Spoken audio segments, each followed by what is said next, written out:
Bonjour et bienvenue sur la vidéo scrap du jour. Aujourd'hui, je vais vous faire la démonstration d'une carte de remerciement. Je l'ai faite en 2 exemplaires. J'ai utilisé des cartes pliées en fait avec une enveloppe de chez Toga, Mae. Elles sont vendues avec leurs enveloppes et des rectangles de papier aquarellable. J'ai aussi utilisé des mots en bois merci, un die et des Distress Oxide. Alors j'ai commencé par appliquer de la Distress Oxide en fait sur mon craft sheet et puis avec un petit peu d'eau et ensuite je pose directement sans avoir mélangé préalablement pour avoir différentes teintes directement mon papier. Je le fais avec les 2 cartes.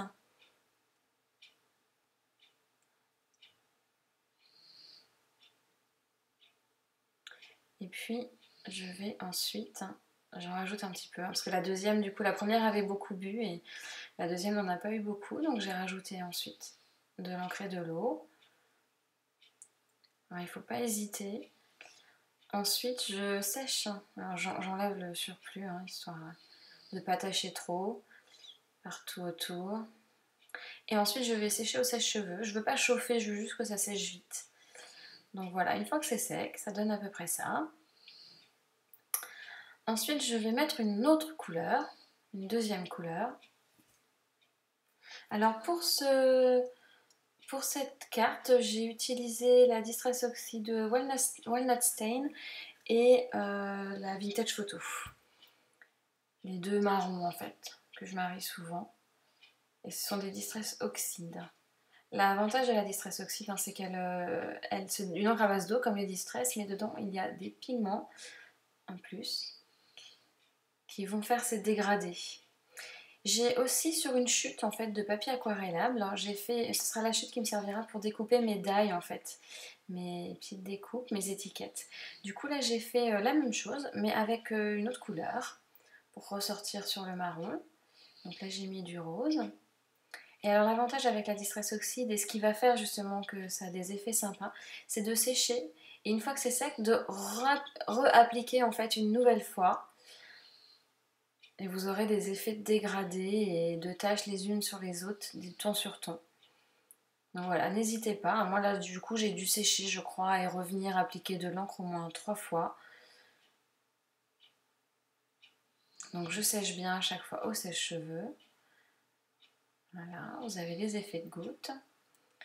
Alors je nettoie bien à chaque fois mon tapis pour pas que... Alors ça peut être un souhait de mélanger les couleurs, mais là en l'occurrence je voulais pas. Alors là je vais en mettre un petit peu moins, c'est la Amber, cette Distress là.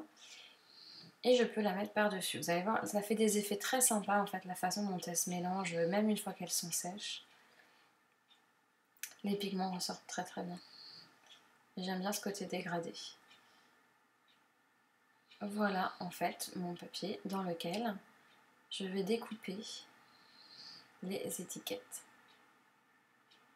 Donc j'ai utilisé un die et compagnie pour en découper 2, puisque je fais 2 cartes.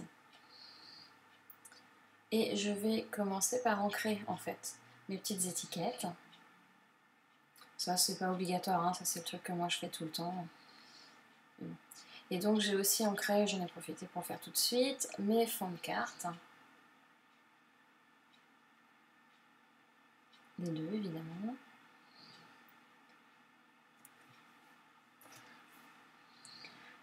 J'ai ensuite crayonné. Alors pour ces cartes-là, j'ai choisi un petit feutre métallique.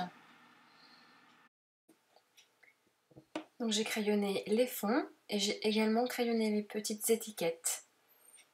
Non, ça c'est pas du tout obligatoire, c'est parce que moi j'ai du mal à faire sans. Mais bon, ça ajoute, je trouve, du relief à la carte. Donc je collerai ensuite le petit mot en bois. Pour donner un petit peu plus de volume, j'ajouterai un petit peu de fil entre le mot en bois et l'étiquette. Voilà, tout simplement. Et je le poserai sur la carte. Alors avant de coller tout ça, je vais créer une ligne horizontale avec du scotch de masquage. J'ai utilisé d'abord un morceau de scotch de masquage jaune pour ressortir un petit peu le jaune qui est sur mon étiquette. Alors je suis un petit peu une maniaque du... Il faut que ça soit droit. Donc là il y a un petit demi-millimètre d'écart. Donc voilà, j'utilise ma règle en fait qui a des mesures, qui est graduée en fait dans les deux sens pour pouvoir mettre le scotch le plus droit possible. Une fois que le premier est positionné, le deuxième à l'œil nu se fait plus facilement. Alors souvent je le passe par derrière au bout. Ça évite qu'il se décolle et ça tient celui du dessous en plus. Alors j'utilise aussi un tampon clear, un fond texte. J'utilise la même encre vintage oxyde et sans support en fait parce que je veux que ce soit assez irrégulier. Je viens tamponner un petit peu de texte en diagonale. Je nettoie mon clear.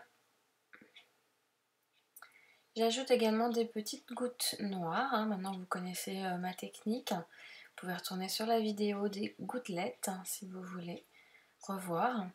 Donc c'est de l'e-zinc avec un pinceau à poil dur que je vaporise, enfin, je ne suis pas vaporisée mais que je disperse un petit peu partout sur ma carte. Et j'ai fait également la même chose sur les petites étiquettes. Je referme mon encre, je fais sécher mes petites gouttes pour éviter de faire des petits pâtés. Et puis je vais coller l'étiquette sur le fond.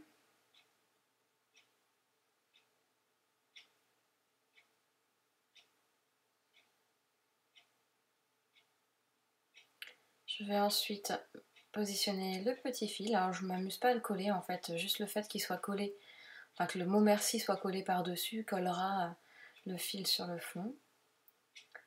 Le mot en bois. Et puis j'ai ajouté des petites fleurs en papier blanc avec des petits strass. C'est la marque Artemio. J'adore ces petites fleurs là, je pourrais en mettre partout. J'en ajoute même une petite quatrième.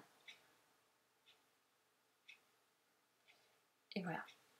Alors ce fond de carte maintenant, je vais pouvoir le coller sur le support en fait. Ça permet de travailler le dessus de la carte séparément. Si on se trompe, on pourra coller. Puis ça donnera un peu plus de relief et de matière. Et voilà, la petite carte elle est terminée. J'espère que cette vidéo vous a plu. À bientôt pour d'autres vidéos.